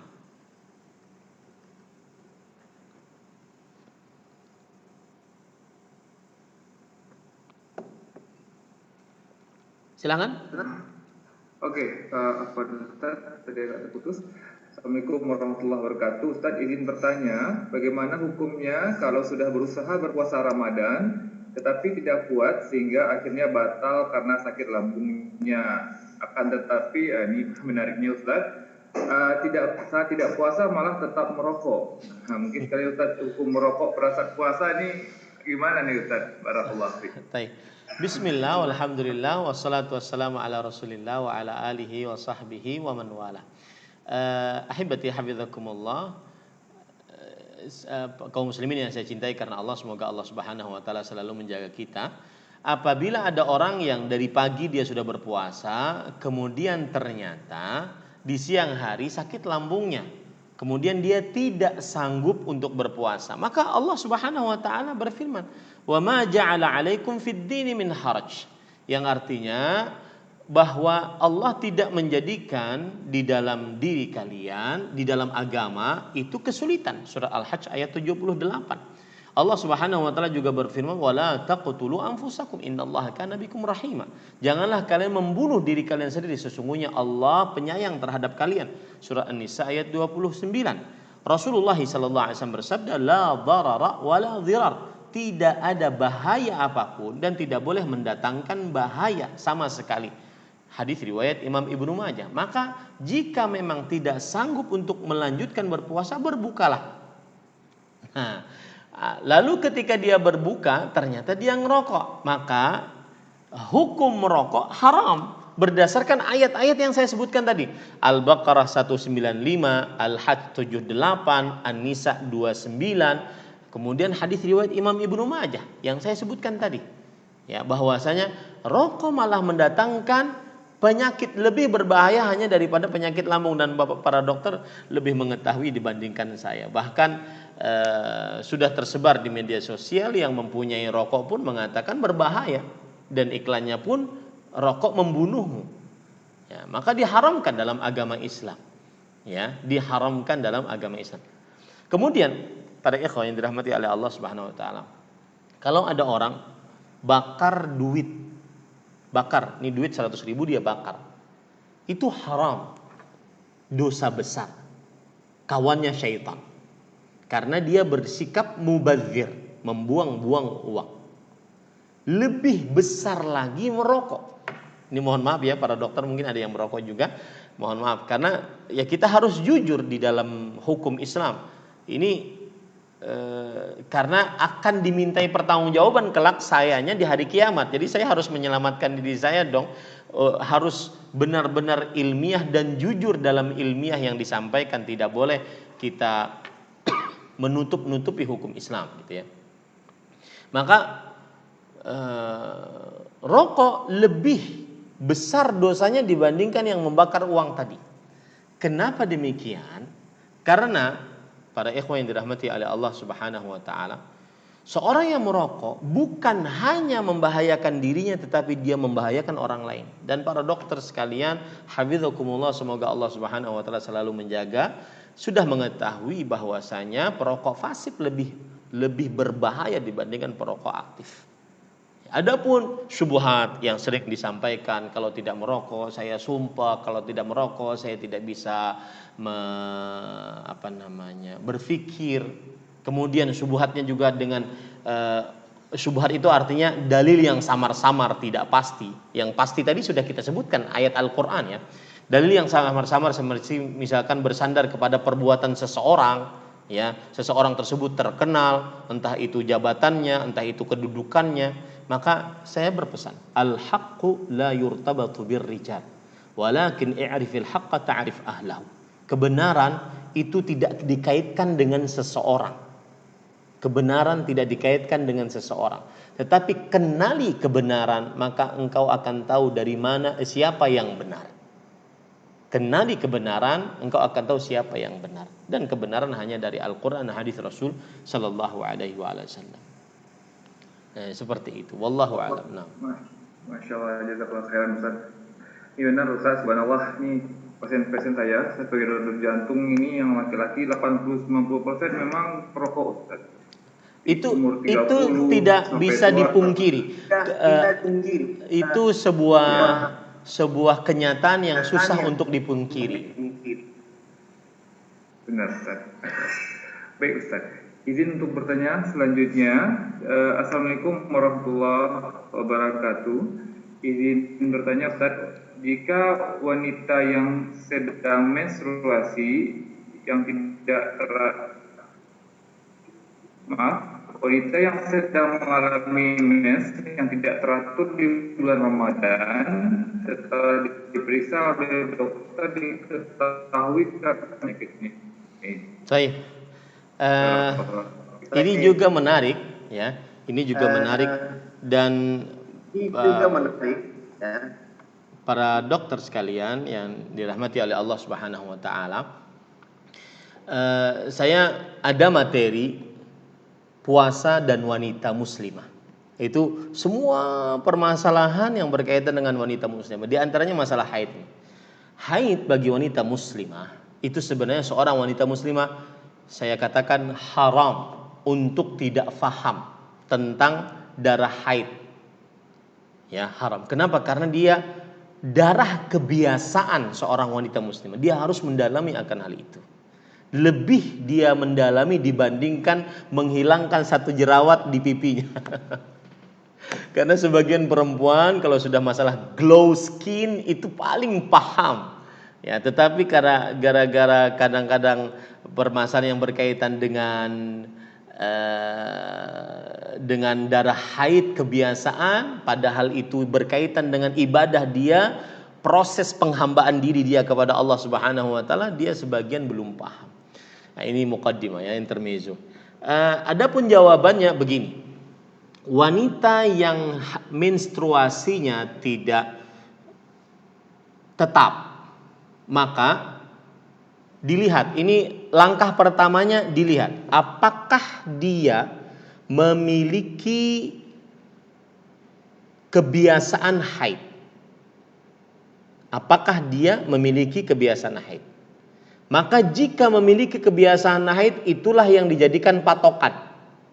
Dan saya dapat informasi dari Ummu Thuraya, istri saya, bahwa yang lebih akurat patokannya adalah tanggal Qamariyah, bulan-bulan Qamariyah, yaitu tanggal-tanggal Hijriyah. Itu lebih akurat dibandingkan tanggal Masehi. Lebih akurat dalam artian mungkin bedanya 1 hari kadang, 2 hari kadang, bedanya tidak terlalu jauh. Ya, bahkan tepat kadang-kadang kebanyakan. Bedanya tidak terlalu jauh untuk tanggal hari kebiasaan. Itu bagi wanita yang mempunyai kebiasaan. Berarti kalau pas bulan Ramadan menstruasinya ini tersendat-sendat, tidak jelas, maka kembalikan kepada kebiasaan. Tanggal berapa dia kebiasaan, maka itu berarti dia haid. Selainnya berarti istihadhah dan dia tetap diwajibkan untuk berpuasa saat istihadhah. Begitu caranya. Cara yang kedua, kalau seandainya dia tidak mempunyai kebiasaan, misalkan dia dari mulai tanggal 1 Hijriah sampai tanggal 7 Hijriah, sekarang bulan Rajab misalkan, maka berarti nanti bulan Ramadan juga gitu, 1 sampai tanggal 7 bulan Ramadan. Yang sedih kadang-kadang kalau di akhir, karena pas lagi mengejar-ngejar Lailatul Qadar, tapi itulah takdir Allah Subhanahu wa taala. Dan seorang wanita haid bisa saja dia mendapatkan Lailatul Qadar. Ya, dan itu saya bahas tuh dalam kajian khusus muslimah, daurah intensif tentang muslimah dan puasa. Seorang wanita muslimah bisa saja dia mendapatkan Lailatul Qadar meskipun dia haid.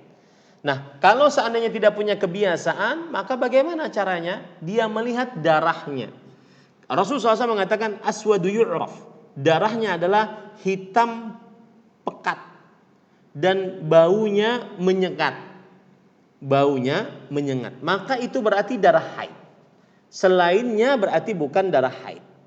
Apabila hanya kekuning-kuningan, kecoklat-coklatan, kemerah-merahan, maka itu berarti, atau kotor, cairan yang kotor yang keluar, maka itu bukan darah haid. Ya. Nah, kalau seandainya tidak mempunyai dua kebiasaan ini, tetapi dan dia haidnya kacau gitu ya, nggak ada kebiasaan, nggak bisa juga menentukan darahnya, maka lihat keluarga perempuan terdekatnya, ibunya, kakak adik perempuannya, anak cucu perempuannya, lihat ya, kerabat-kerabatnya, bibinya, lihat itu. Maka tentukan dengan kebiasaan kerabat terdekatnya tersebut. Wallahu a'lam. Nah.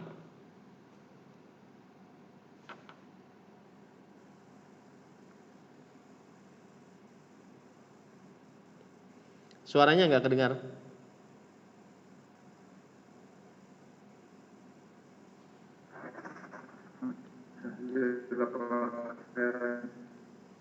Saya coba bacakan.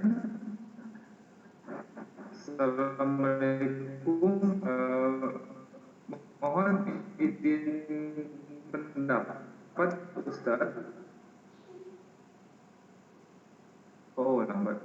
Ayah saya usia 90 tahun dengan diabetes dan apakah beliau wajib puasa 30 hari? Ya. Sudah bisa dipahami. Seandainya tak boleh. Ya.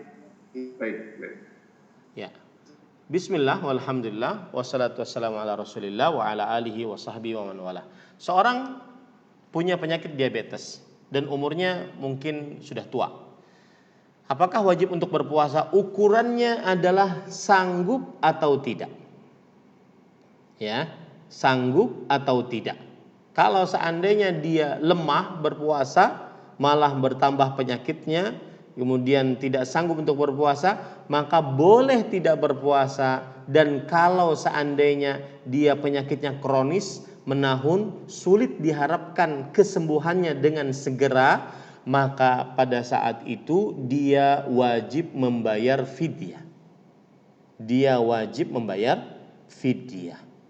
Nah, fidyahnya berapa? Fidyahnya adalah dia membayar 1 kali makan kenyang kepada seorang fakir miskin di setiap hari dia tidak berpuasa, entah di bulan Ramadannya atau setelah bulan Ramadannya. Wallahu a'lam.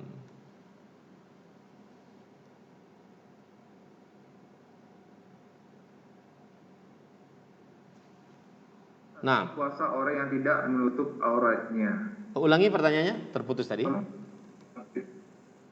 Baik. Baik. Bagaimana status puasa orang yang tidak menutup auratnya? Begini. Bismillah, walhamdulillah, wassalatu wassalamu ala rasulillah wa ala alihi wa sahbihi wa man wala. Kita harus beragama ini berdasarkan dalil, bukan perasaan, ya. Jadi gini, ada orang sholat, kemudian dia telat bayar hutang, suka ingkar janji, maka kemudian disalahkan sholat dan jilbabnya. Nah, ini tidak benar, ya. Ini kurang proporsional dalam menghukumi kalau begitu, ya. Jangan salahkan sholatnya atau jilbabnya kalau seandainya akhlak seseorang buruk, tetapi salahkan akhlak buruknya. Nah, begitu juga puasa, tetapi tidak menutup aurat. Maka kita katakan tadi rukun puasa ada 2. Niat di malam hari sebelum terbit fajar kedua. Yang kedua menahan makan, minum, berjimak dan seluruh yang membatalkan puasa dari mulai terbit fajar kedua sampai terbenam matahari. Apabila dia mengumpulkan rukun ini, meskipun dia, mohon maaf bahasa saya, meskipun dia keluar rumah dalam keadaan terbuka auratnya, sah puasanya. Tetapi dia berdosa atas pembukaan aurat dia. Tetapi hukum syar'inya, artinya kita berbicara hukum fikih. Hukum fikihnya orang tersebut sah puasanya. Adapun pahalanya, nah itu urusan Allah Subhanahu wa taala. Tetapi hukum fikihnya sah. Ya. Adapun pahalanya berapa Ustadz? Apakah sama orang yang berpuasa dengan menutup dirinya dengan jilbab dengan wanita yang berpuasa yang tidak berjilbab? Maka tentunya kita katakan puasa 2 orang jenis wanita ini, jika dia mengumpulkan 2 rukunnya, niat dan menahan, maka sah puasanya. Adapun pahalanya di sisi Allah Subhanahu wa taala. Tapi yang kita kenal bahwa wanita berjilbab hukumnya wajib, dan jika ditanggalkan jilbabnya maka berdosa, dan dosanya dosa besar. Ingat tuh, yang tidak berjilbab dosanya dosa besar. Maka saya heran kadang-kadang, dan seperti yang saya ungkap nih, ini penting banget, bahwa al-haqqu la yurtabatu birrijal. Itu perkataan dari Ali bin Abi Thalib radhiyallahu anhu, menantu Rasulullah SAW. Kebenaran tidak dikaitkan dengan seseorang. Walakin i'rifil haqqa ta'rif ahlahu. Tetapi kenali kebenaran, engkau akan tahu siapa yang benar. Sebagian orang melihat posisi orang ini, kedudukan orang ini, titel orang ini, kemudian statusnya di masyarakat, dikenal sebagai apa, terkenal di masyarakat. Tetapi kemudian misalkan ada penyimpangan dari keluarganya, maka dijadikan sebagai sandaran adalah dianya. Oh, itu saja yang ahli ini, maka anaknya tidak pakai jilbab biasa aja. Berarti kan itu memang tidak diwajibkan, nggak bisa. Ya, kebenaran tidak dikaitkan dengan seseorang. Artinya kalau orang ini berpendapat seperti ini maka pasti selalu benar, tidak juga. Hati-hati itu. Kebenaran tidak dikat dengan seseorang, tetapi kenali kebenaran berasal Al-Quran dan hadis Rasulullah SAW, dan engkau akan tahu siapa yang benar. Begitu, wallahu a'lam. Nah. Pertanyaan selanjutnya dari Bu Lina Afilia Sukahono. Assalamualaikum warahmatullahi wabarakatuh. Izin bertanya Ustadz, dahulu saya hamil menyusui dan tidak berpuasa Ramadan. Saya sudah membayar fidyah. Apakah sekarang saya harus membayar puasa saya lagi? Jazakallah khairan. Bismillah, walhamdulillah, wassalatu wassalamu ala rasulillah wa ala alihi wa sahbihi wa man wala. Seorang wanita yang hamil atau menyusui, dia boleh untuk tidak berpuasa jika tidak sanggup untuk berpuasa. Dan dia, apa yang harus dia kerjakan kalau tidak berpuasa? Dan di sini terjadi khilaf di antara para ulama rahimahumullah taala. Ada yang mengatakan, pendapat jumhur mengatakan bahwasanya jika, jumhur itu artinya mayoritas para ulama mengatakan jika dia tidak sanggup terhadap dirinya, maka pada saat itu berarti dia mengqadha. Tetapi jika dia khawatir terhadap janinnya, maka pada saat itu berarti dia membayar fidyah. Berarti kalau seandainya Dika mengumpulkan 2 poin, jika dia tidak sanggup khawatir terhadap dirinya dan janinnya secara bersama, berarti dia mengqadha dan membayar fidyah. Ini pendapat mayoritas para ulama. Tetapi wallahu alam, pendapat yang dikatakan oleh Abdullah bin Abbas radhiyallahu anhuma dan juga Abdullah bin Umar radhiyallahu anhuma, bahwasanya wanita yang hamil dan menyusui jika tidak berpuasa maka mereka membayar fidyah. Ini juga pendapat dari para sahabat Nabi radhiyallahu anhum, membayar fidyah. Artinya kalau orang sudah membayar fidyah maka sudah mencukupi. Maka ibu ketika mengambil pendapat ini, maka sudah berarti itu pendapatnya yang ibu ambil adalah pendapatnya Abdullah bin Abbas dan Abdullah bin Umar radhiyallahu anhuma. Keduanya adalah ulama di masa sahabat Nabi radhiyallahu anhuma. Ada lagi pendapat yang ketiga, yaitu bahwa wanita hamil dan menyusui jika tidak berpuasa maka dia wajib mengqadha karena keadaannya seperti orang yang sakit akut. Keadaannya seperti orang yang sakit akut, datang tiba-tiba sakitnya dan diharapkan kesembuhannya. Begitulah keadaan wanita yang hamil dan menyusui. Datang tiba-tiba kehamilannya, akhirnya dia tidak berpuasa, setelah dia melahirkan baru dia bisa berpuasa. Ternyata setelah mau puasa hamil lagi, menyusui. Kemudian setelah selesai menyusui mau puasa, ternyata hamil lagi. Ya, maka ini kapan puasanya? Sedangkan dia terus berhutang.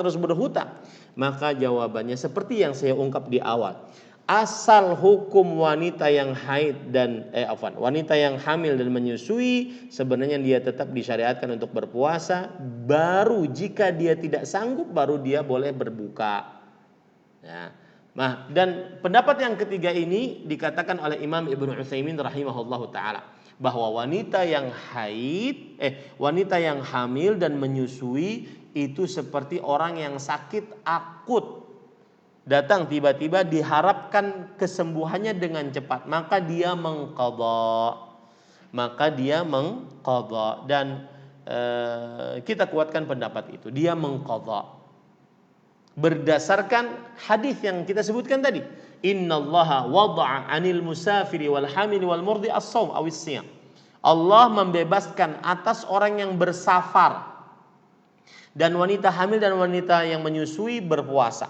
Bukankah di dalam ayat disebutkan barang siapa yang sakit dan bersafar? Jadi hukumnya kan sama.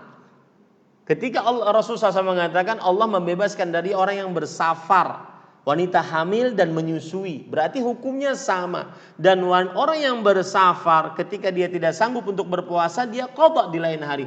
Begitulah wanita yang haid dan menyusui, wanita yang hamil dan menyusui, mereka apabila tidak sanggup untuk berpuasa mereka mengqadhanya. Nah, ini 3 pendapat dan kita lebih condong kepada pendapat yang ketiga, yang dikuatkan oleh Imam Ibnu Utsaimin rahimahullah taala. Tetapi bagi ibu yang sudah membayar fidyah sudah tidak perlu lagi mengqadha karena ibu sudah mengambil pendapatnya para sahabat Nabi radhiyallahu anhum. Naam. Baik, setelah saran Ustadz, sebelumnya apakah masih ada waktu Ustadz untuk menjawab pertanyaan? Masih lah, 10 menit ya. 5 menit, afwan. Alhamdulillah. Masya Allah, baik, siap. Pertanyaan selanjutnya Ustadz dari Imi Zuaida. Ustadz mohon pencerahan mengenai diperbolehkannya untuk tidak berpuasa atas musafir. Apakah keringanan ini khusus di perjalanannya saja atau juga di tempat tujuan jika musafir sudah sampai di tempat yang dituju? Apakah juga dibolehkan? Ya. Bismillah, alhamdulillah, wassalatu wassalamu ala rasulillah wa ala alihi wa sahbihi wa man wala. Ini bagus pertanyaan. Pertanyaan ini sebenarnya masuk ke dalam bagian yang ketiga nanti ya. Permasalahan seputar puasa. Yang kita kumpulkan permasalahan ternyata masalah yang paling banyak ditanyakan masalah diantaranya ini. Yaitu berbuka untuk orang musafir. Bolehkah dari rumah ataukah wajib di perjalanan? Maka jawabannya adalah sebagian para sahabat Nabi seperti Anas bin Malik radhiyallahu anhu mengatakan termasuk sunnah Rasul sallallahu alaihi wasallam. Jika seseorang benar-benar sudah bertekad dan benar-benar mau bersafar, boleh dia berbuka di rumah meskipun dia berpuasa bulan Ramadan pada waktu itu. Bertekad itu maksudnya gimana? Sudah meletakkan koper, sudah masang jaket, sudah benar-benar mau jalan nih, maka tidak mengapa. Tetapi sebagian ulama berpendapat bahwasanya sebagaimana mengqashar salat tidak diperbolehkan di rumah, maka begitu juga berpuasa tidak diperbolehkan berbukanya di rumah, tetapi saat berpergian. Wallahu a'lam. Apabila ada athar sahabat maka dia yang didahulukan. Tetapi untuk lebih kehati-hatian, karena kadang-kadang kita sudah meniatkan ternyata nggak jadi, entah hujan, entah delay pesawatnya, entah macam-macam, maka lebih baik dia tetap berpuasa sampai dia nanti dalam keadaan safar, maka dia boleh berbuka. Wallahu a'lam. Nah. Masya Allah, jazakallah khairan, cukup jelas Ustaz. Pertanyaan selanjutnya nih mungkin menarik dan penting Ustaz ya, di masa pandemi, dari Ummu Hanafi dari RSM. Masya Allah. Assalamualaikum Ustaz. Beliau adalah vaksinator ya, pemberi vaksin. Afwan mau bertanya Ustaz, apakah jika divaksin COVID-19 puasanya batal bagi pasien, dan apakah jika batal, apakah yang memvaksin juga batal puasanya Ustaz? Karena qadarullah anak vaksinator COVID-19 ya, jazakallah. Kebetulan ini mudah-mudahan video saya bisa disebarkan. Bismillah, walhamdulillah, wassalatu wassalamu ala rasulillah wa ala alihi wa sahbihi wa man wala. Ahibati hafizakumullah, kaum muslimin yang saya cintai karena Allah, semoga Allah subhanahu wa ta'ala selalu menjaga kita. Sudah terdapat vaksin dan dinyatakan halal dan baik oleh lembaga yang berwenang. Lalu kenapa Anda masih tidak mau divaksin? Ketahui baik-baik bahwa vaksin tersebut termasuk kebenaran sabda Rasulullah sallallahu alaihi wasallam, karena beliau bersabda, innallaha ma anzala da'an illa walahu dawa. Tidaklah Allah subhanahu wa ta'ala menurunkan penyakit kecuali ada obatnya. Maka bervaksinlah, karena itu berarti menyempurnakan kepercayaan kita, keimanan kita kepada Rasulullah sallallahu alaihi wasallam atas sabdanya, dan itu konsekuensi dari syahadat Muhammad Rasulullah sallallahu alaihi wa ala alihi wasallam. Kemudian juga bervaksin termasuk daripada hal yang disyariatkan dalam agama Islam, karena termasuk dari mengamalkan hadis Rasul sallallahu alaihi wasallam, tadawaw ya ibadallah wala tadawaw biharam. berobatlah wahai hamba Allah, dan janganlah kalian berobat dengan yang haram. Sudah ditentukan oleh lembaga yang berwenang bahwa dia halal dan juga baik untuk dikonsumsi. Maka bervaksinlah. Semoga Allah Subhanahu wa taala segera mengangkat pandemi Covid-19 dan akhirnya kita bisa beraktivitas, beribadah kepada Allah Subhanahu wa taala lebih maksimal, terutama menghadapi Ramadan Mubarak 1442 Hijriah. Mudah-mudahan ini bisa dipotong dan disebarkan ya. Taib. Adapun masalah yang tadi yang ditanyakan, maka jawabannya adalah tergantung Bu Dokter. Apakah vaksin tersebut memberi makna kepada tubuh seperti makna makan dan minum? Artinya dia menguatkankah atau tidak? Yang saya dengar-dengar pertama kali waktu vaksin lagi dilakukan, malah membuat orang tertidur. Maka ini tidak membatalkan kalau tertidur.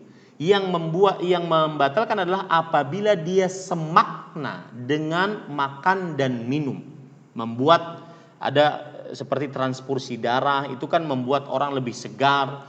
Kemudian juga suntikan-suntikan yang membuat seseorang lebih segar, lebih kuat. Maka ini haram hukumnya karena dia semakna makan dan minum. Itu satu. Kemudian apakah vaksin sama dengan tadi bekam? Maka jawabannya tidak.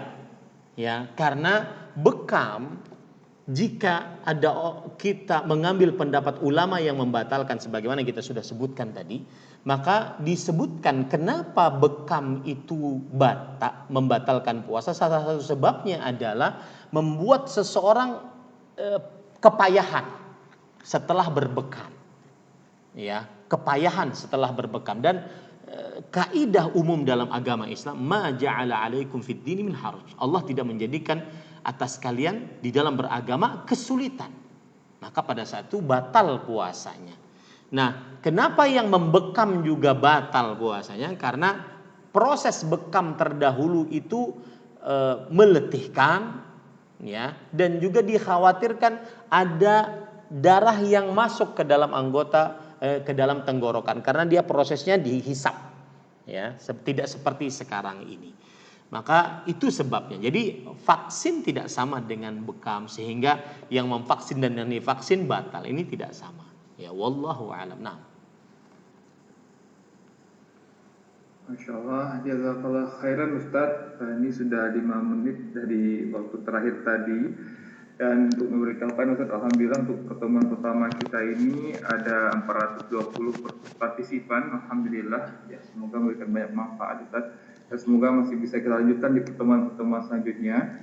Dan mohon mungkin Ustadz terakhir, mungkin pesan terakhir Ustadz, dan juga untuk menutup kajian kita pada malam hari ini. Barakallahu fiik. Silakan Ustadz. Bismillah, alhamdulillah, wassalatu wassalamu ala rasulillah wa ala alihi wa sahbihi wa man wala. Pesan terakhir, sebelumnya saya berpesan kepada panitia, karena kita ini ada materinya, maka mohon di copy pastekan di kolom chat sehingga peserta bisa mengikuti kajian ini dengan maksimal. Kemudian yang kedua, pesan saya adalah untuk saat-saat sekarang ini berdoalah kepada Allah agar diberi taufik bisa memasuki bulan Ramadan penuh dengan berkah. Kita nggak tahu, mungkin Ramadan ini Ramadan terakhir kita. Mungkin Ramadan ini bekal paling indah bagi kita untuk bertemu dengan Allah Subhanahu wa taala. Maka berdoa kepada Allah agar diberi taufik bisa masuk ke dalam bulan Ramadan. Dan ini kebiasaannya para nabi. Ya. Wa ma taufiqi illa billah, alaihi tawakkaltu wa ilaihi unib. Tidak ada petunjuk untuk mengerjakan sesuatu agar bisa terlaksana kecuali dengan kekuatan dari Allah. Aku bersandar kepadanya dan hanya kepadanya aku kembali. Minta kepada Allah taufik. Ya Allah, sampaikan aku dalam bulan Ramadan. Bulan yang sangat indah, bulan yang ditunggu-tunggu. Apalagi saya jujur saja, sebenarnya mau sekali sekarang divaksin. Kalau seandainya ada yang dijual bebas langsung divaksin begitu, biar Ramadannya lebih bergerak, lebih nyaman meskipun tetap pakai protokol kesehatan. Ya, ini jujur saja saya tidak bisa keluar dari pesantren. Seluruh khutbah Jumat dibatalkan di luar pesantren karena tim kesehatan saya melarang. Karena sangat rentan, kita sudah tatap muka, kita tarik para santri kita. Tidak boleh orang keluar seenaknya keluar pesantren. Maka vaksin ini nikmat dari Allah, dan ini sebagaimana sudah saya sebutkan tadi, dia adalah salah satu bukti kebenaran sabda Rasul sallallahu alaihi wasallam. Maka apa yang menghalangimu untuk divaksin? Saya heran gitu. Ya. Ini Bapak Ibu saudara-saudari yang dimuliakan oleh Allah Subhanahu wa taala, semoga kita diberi taufik, karena kadang-kadang orang sudah punya plan, rencana dari A sampai Z teratur rapi, tetapi ketika tidak diberi taufik oleh Allah, maka rencana tersebut sangat mudah dihancurkan oleh Allah dari A sampai Z-nya. Maka berdoa kepada Allah diberi taufik agar bisa memasuki bulan Ramadan dalam keadaan sehat, dalam keadaan penuh dengan keimanan. Semoga bermanfaat, dan saya sangat mengapresiasi yang ikut kajian pada malam ini. Semoga ini adalah pertanda kita benar-benar rindu akan bulan yang penuh dengan berkah ini. Wallahu alam, sallallahu nabiyana Muhammad, walhamdulillahi rabbil alamin. Nah, Masya Allah, jazakallah khairan Ustaz. Kita berdoa kepada Allah bahwa kita dipertemukan dengan bulan Ramadan ini di kondisi pandemi ini. Kita tidak pernah tahu memang Ustaz apakah kita ditakdirkan Allah bertemu atau tidak. Tapi kita berdoa semoga kita semua dipertemukan Allah dengan bulan yang mulia ini. Jazakumullah khairan Ustaz atas ilmu yang diberikan. Semoga kita bisa bertemu lagi dalam kajian-kajian berikutnya yang makin menambah rasa rindu kita dengan Ramadan tahun ini. Semoga dimudahkan Allah Subhanahu wa taala. Dan terakhir, saya sebagai moderator dan juga mewakili seluruh tim Thalibul Ilmi FKUI 91 mengucapkan jazakallah khairan barakallahu fiik kepada Ustaz dan tim, dan juga kepada seluruh peserta kajian pada malam hari ini. Dan kami memohonkan maaf atas segala kekurangan jika terdapat yang kurang nyaman tentunya. Dan sampai jumpa kembali dalam kajian-kajian kita selanjutnya. Saya tutup dengan doa kafaratul majelis, izin menutup Ustaz. Subhanallah.